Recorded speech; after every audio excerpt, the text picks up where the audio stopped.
कक्षा 10 के सभी विद्यार्थियों को नमस्कार। अब आपके सामने एक एक्सरसाइज है। आपकी बुक एनसीईआरटी में वो 5वें नंबर पे है, समांतर श्रेणी अर्थमेटिक प्रोग्रेशन, जिसको शॉर्टकट में हम क्या कहेंगे, एपी।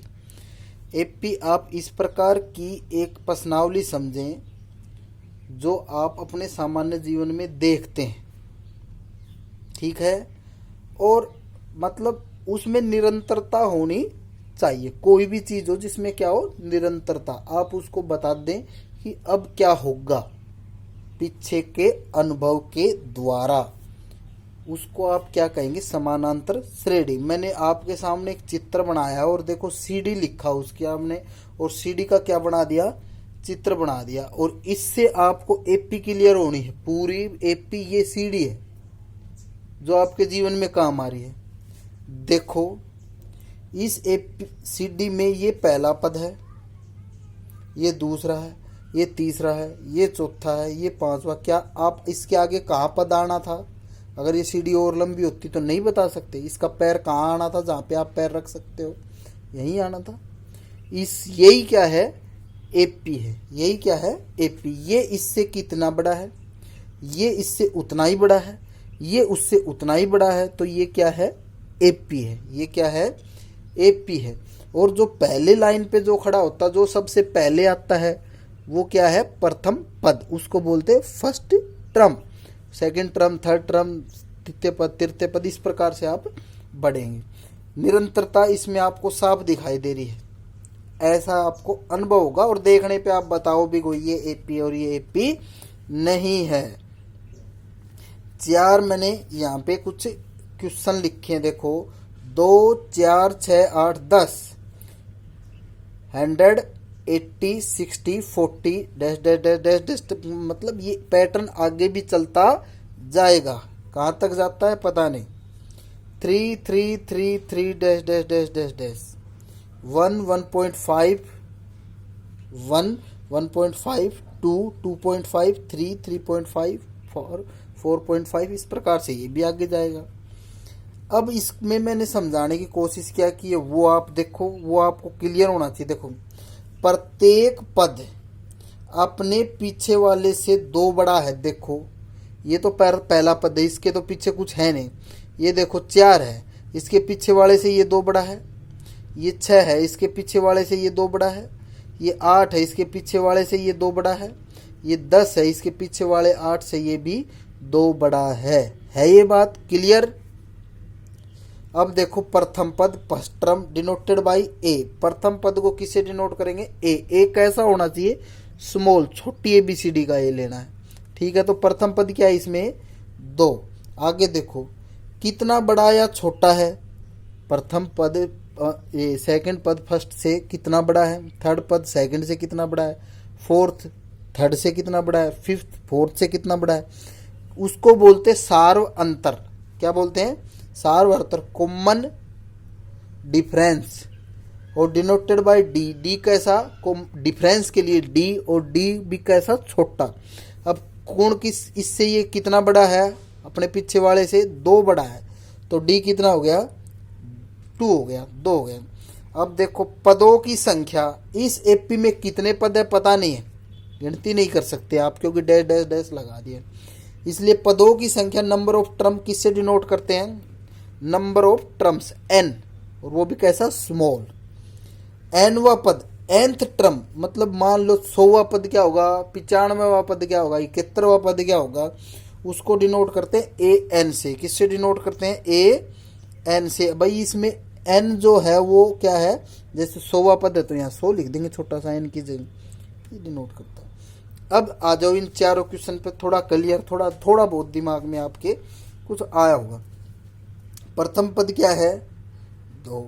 और ये इससे आगे वाला, इससे पीछे वाला कितना बड़ा है, 2 है। देखो हर जगह ये समान होना चाहिए, तो ही ये क्या कहलाएगी, क्या कहलाएगी, एपी। क्या कहलाएगी, एपी। ये कहीं भी अगर अंतर बदल जाता है तो ये एपी नहीं है। यहां देखो ये इससे 20 छोटा है, ये इससे 20 छोटा, ये इससे 20 छोटा, ये इससे 20 छोटा, हर जगह कॉमन डिफरेंस इक्वल है। इसमें तो 2 2 बढ़ रहा था तो कॉमन डिफरेंस प्लस का 2 था, इसमें 20 20 घट रहा है तो कॉमन डिफरेंस माइनस का 20 आएगा। ठीक है, और प्रथम पद क्या है, 100 है। इसमें देखो 3 3 3, ये भी एपी, देखो कॉमन डिफरेंस, ये इससे कितना बड़ा है या कितना छोटा है, 0। ये इससे कितना बड़ा है, छोटा, 0। ये इससे कितना बड़ा है, छोटा, 0। इसका मतलब हर जगह कॉमन डिफरेंस तो इक्वल ही है, इसलिए ये एपी है, इसका कॉमन डिफरेंस क्या हो गया, 0। और इसमें प्रथम पद क्या है, 3। ऐसे ही आप क्या इस एपी को देखकर नहीं बता सकते, क्या आपकी बुक के जो प्रश्न है उसमें एपी को देखकर आप ये नहीं बता सकते कि ये प्रथम पद है, ये कॉमन डिफरेंस, ये इससे कितना बड़ा है, 0.5, ये इससे कितना बड़ा है, 0.5, ये इससे कितना बड़ा है, 0.5, ये इससे 0.5, ये इससे 0.5, ये इससे 0.5, तो इसका सार्वंतर कितना हो गया, 0.5। कितना हो गया, 0.5। अगर हर पद में सार्व अंतर मतलब दूसरे में से पहला घटा दे, तीसरे में से चौथा घटा दे, पांचवे में से चौथा घटा दे, तीसरे में से दूसरा घटा दे, मतलब आगे वाले में से पीछे वाला घटा दे, और अंतर बराबर आता है, तो ऐसी जो सीरीज बनती है, श्रेणी बनती है। ठीक है, क्या बनती है, श्रेणी, सीरीज, उसको ही हम क्या बोलते हैं, एपी, उसको ही क्या बोलते हैं, एपी। अब ये प्रश्नावली है ही ऐसी। अब मैं आपकी बुक लेता हूँ और बुक के इस एक्सरसाइज के प्रश्न हम पढ़ते हैं और आप उनके उत्तर आप खुद भी दे पाएंगे, मैं आपको समझाऊंगा, बिल्कुल आप अच्छे से इसको कर पाएंगे। पहला प्रश्न पढ़ना है, देखो, प्रत्येक किलोमीटर के बाद टैक्सी का किराया, ऐसे प्रश्न पहले भी आए हैं लेकिन वो एपी में नहीं थे, वो लीनियर इक्वेशन में थे। जबकि प्रथम किलोमीटर के लिए 15 रुपये, प्रत्येक अतिरिक्त किलोमीटर के 8 रुपये।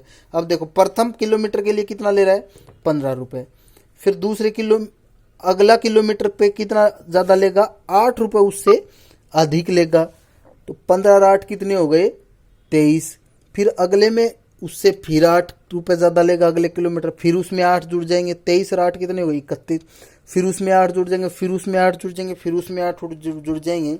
तो आपको बताना ये एपी है या नहीं है, तो क्यों है, तो हम कहेंगे क्या है, ये एपी है, और इसका सार्वंतर कितना है, 8 है। ये इसका उत्तर हो गया। आगे ये देखो, प्रत्येक बेलन में उपस्थित हवा की मात्रा उसकी वायु निकलने वाले पंप के प्रत्येक बार बेलन के शेष भाग का 1/4 है। देखो शेष भाग का 1/4 रहता है। मान लो पहले 100 है तो उसका 1/4 कम हो गया तो कितना हो गया, 75। फिर उसकी हवा निकल गई कितनी, 1/4, तो 75 का फिर 1/4 करेंगे, चौथा हिस्सा। ठीक है, तो वो मान लो कितना आ रहा है, 18 आ रहा है, 19 आ रहा है, तो पहले कितना कम हुआ, 25, फिर कम कितना हुआ, 20, तो अंतर ही बराबर नहीं हुआ, इसका मतलब सार्वंतर नहीं है बराबर, इसका मतलब ये एपी नहीं होगी। अब देखो, प्रत्येक मीटर की खुदाई पर एक कुआं खोदने में आई लागत, जबकि प्रथम मीटर की खुदाई में कितने रुपए लग रहे हैं, 50 रुपए प्रत्येक, फिर इतने 150, प्रत्येक मीटर की कितनी, 50 रुपए। सबसे पहले जो पड़ा था टैक्सी वाला वो का वो प्रश्न है, एक बार खोदा सबसे पहले किलोमीटर के लिए, मीटर के लिए कितने, 150 रुपये, फिर हर मीटर के लिए 50 रुपये, तो पहला 150, दूसरे नंबर पे आ गया 50, उसमें बढ़ा दिया तो 200, फिर 50 बढ़ा दिया तो 250, फिर 50 बढ़ा दिया तो 300। तो ये इस प्रकार से 50-50 का अंतर ही तो आ रहा है, इसका मतलब क्या है, ये एपी है, एपी है। इसका उत्तर आप लिख दोगे एपी है, और सार्वंतर कितना है, 50। ये भी बिल्कुल ऐसा ही है, प्रत्येक खाते में वर्ष का, ये बिल्कुल 1/4 वाला बन गया। ये 10,000 रुपये पे 8% की दर से चक्रवृद्धि ब्याज, चक्रवृद्धि ब्याज कभी भी समानांतर श्रेणी नहीं हो सकता, क्योंकि चक्रवृद्धि ब्याज में ब्याज के ऊपर ब्याज लगता है और हर वर्ष ब्याज बढ़ता ही जाता है। जो साधारण ब्याज होता है वो एक समानांतर श्रेणी होता है, क्योंकि उसमें हर वर्ष ब्याज के रुपए बराबर ही रहते हैं, इसलिए ये एपी नहीं है, इसमें सार्वंतर बराबर नहीं है। इतना सा काम आपको करना है, बस आपकी ये प्रश्न भी क्लियर है। एपी के प्रथम 4 पद लिखिए, मैं मुंह से बोलूंगा, आप उत्तर बता देंगे प्रथम पद और सारवंत। देखो प्रथम पद तो 10 और सारवंतर कितना है 10, तो प्रथम पद 10 है, फिर इसमें 10 जोड़ दिया, कितने हो गए 20, फिर 10 जोड़ दिया 30, फिर 10 जोड़ दिया 40, एपी बन गई। और 4 पद लिख दिया आपने, कितने आगे 10 20 30 40, और भी लिखना चाहो तो 50 60 70, 10 10 बढ़ाते जाओ। इसमें देखो प्रथम पद कितना है -2, सारवंतर कितना है 0, 0 का अंतर है तो कोई बड़ा या छोटा हो ही नहीं सकता, तो प्रथम पद -2, तो दूसरा पद भी -2, तीसरा भी क्या होगा -2, चौथा भी क्या होगा, पांचवा भी -2, 100वां भी -2, कोई दिक्कत नहीं। इसमें प्रथम पद 4 है, सारवंतर कितना -3, मतलब 3, अगला पद उससे 3 कम है, 3 कम है, तो ये प्रथम पद 4 है, तो सेकंड पद क्या होगा, इसमें से 3 घटा दे, 4 में से कितना होगा 1, फिर उसमें से 3 घटा दिया, 1 में से 3 घटाओगे तो कितने आएंगे -2, फिर 3 घटाएंगे -5, फिर 3 घटाएंगे -8। इस प्रकार से एपी माइनस की तरफ बढ़ेगी, क्योंकि इसका कॉमन डिफरेंस क्या है माइनस है। यहाँ पे देखो ये माइनस का 1/2 प्रथम पद है, और सारवंतर कितना है 1/2, 1/2 इसमें बढ़ाओ, माइनस के 1 में 1/2 बढ़ाओगे तो क्या आ जाएगा माइनस का आधा, फिर उसमें आधा बढ़ाओगे तो माइनस का आधा कितना होगा 0, फिर उसमें से आधा बढ़ाएंगे कितना आ जाएगा आधा, फिर उसमें आधा बढ़ाएंगे 1, तो ये आधा आधा बढ़ेगा। इसमें देखो क्या है माइनस का प्रथम पद है, माइनस का डी इसमें जोड़ेंगे तो माइनस माइनस आपस में जुड़ जाते हैं, तो प्रथम पद तो -1.5 है, सेकंड पद इसमें माइनस के 0.25 जोड़ेंगे तो माइनस के 1.5 बनेंगे, फिर माइनस के 1.75 बनेंगे, फिर माइनस के 2, फिर माइनस के 2.5। इस प्रकार से ये मौखिक प्रश्न है, अगर आपको समझ में आए तो इसका सॉल्यूशन मैं डाल दूंगा, लेकिन आप खुद इनको करना, फिर बताओ आपको आते हैं नहीं आते हैं, आपके दिमाग में बात क्लियर होती है या नहीं होती। ये देखो एपी का प्रथम पद सारवंतर लिखना है, आप इसमें बता के नहीं दे, प्रथम पद क्या है 3, प्रथम पद क्या है -5, प्रथम पद क्या है 1/3, प्रथम पद क्या है 0.6, इसमें किसी की ज़रूरत है तुम्हें, कोई ज़रूरत नहीं। सारवंतर कितना, ये इससे कितना छोटा, ये इससे कितना बड़ा है, देखो ये इसमें से कितना कम हो गया 2 कम हो गया, तो सारवंतर कितना इसका -2, ये इससे कितना बड़ा है, यहाँ समझ में नहीं आ रहा, कोई भी 2 पद ले लो, ये इससे 4 बड़ा है, 3 और 4 कितने होते 7, ये इससे 4 बड़ा, ये इससे 4 बड़ा, ये इससे 4 बड़ा, तो सारवंतर कितना इसका 4, इसमें से इसको घटा लो, इसमें से इसको घटा लो, तो भाई 5/3 में 1/3 घटाएंगे तो 4/3 आ गया, तो इसका सारवंतर क्या 4/3, इसमें से इसको घटाओगे तो 1.2, 1.1, इसमें से इसको घटाएंगे तो 1.1, इसमें से इसको घटाएंगे तो 1.1, मतलब इसका सारवंतर क्या है 1.1। कोई परेशानी आपको आनी नहीं दी जाएगी किसी प्रकार की भी। इसमें से कौन सा एपी है और सारवंतर ज्ञात कीजिए, 3 पद भी लिखिए भाई, इसमें ये बताना एपी है या नहीं। अब आप मेरे को ये बताओ, ये इससे कितना बड़ा है 2, ये इससे कितना बड़ा है 4, ये किससे इतना बड़ा है 8, तो सारवंतर बराबर ही नहीं है, पहले 2 का अंतर, फिर 4 का अंतर, फिर 8 का अंतर, तो ये एपी नहीं है, बस बात खत्म। इसको देखो ये 2 है और ये 2.5 है 2.5, फिर ये 3 है, फिर ये 3.5 है 3.5, इसका मतलब 0.5 बढ़ता जा रहा है, एपी है और सारवंतर क्या 0.5, इसमें 0.5 बढ़ा के आगे आप लिख देंगे। भाई इसके पर्सन आप मैक्सिमम करने की कोशिश करो, मैक्सिमम। आपको देखो ये एपी आपको देखने पे लग रहा हो पता नहीं क्या है, लेकिन देखो 3 में क्या जुड़ा है आगे √5, 2, फिर √2 में और √2 जुड़ गया तो 2 √2, फिर एक और √2 जुड़ गया 3 √2, तो साफ दिख रहा अगले क्या आएगा 3 + 4 √2, उससे अगला क्या आएगा 3 + 5 √2, फिर उससे अगला क्या आएगा 3 + 6 √2, तो √2 इसमें क्या हो गया कॉमन डिफरेंस हो गया, सार अंतर। ये एपी ही नहीं है, इसमें कॉमन डिफरेंस इक्वल ही नहीं है। यहाँ देखो ये इससे -4 बड़ा, ये इससे -4 छोटा, ये इससे -4 छोटा, ये इससे -4 छोटा, तो इसका कॉमन डिफरेंस क्या हो गया -4। इस प्रकार ये एपी नहीं है, क्योंकि इसमें 2 का अंतर है, यहाँ पे 6 का अंतर है, यहाँ पे आपका 18 का अंतर है, ये एपी ही नहीं है। ये देखो ये इससे ये दुगना है, इसमें से ये घटाया 1 ए आएगा, 2 में से 1 गया तो 1 ए, 3a में से 2a गया तो फिर 1a, 4a में से 3a गया तो फिर 1a, इसका मतलब इसमें तो कॉमन डिफरेंस बराबर है, इसका मतलब ये एपी है, लेकिन ये एपी नहीं है, ये गुणा एक्चुअल में ये गुणोत्तर श्रेणी है, ठीक है, जीपी है ये, a² फिर 1 गुणा करें a³, अंतर बराबर नहीं है, गुणा हो रहा है, एपी नहीं है। ये एक पर्सन है कौन सा, मैं आपको थोड़ा सा समझाने की कोशिश करता हूँ इसको। कौन सा, ये वाला, √2, √8, √18 और √32।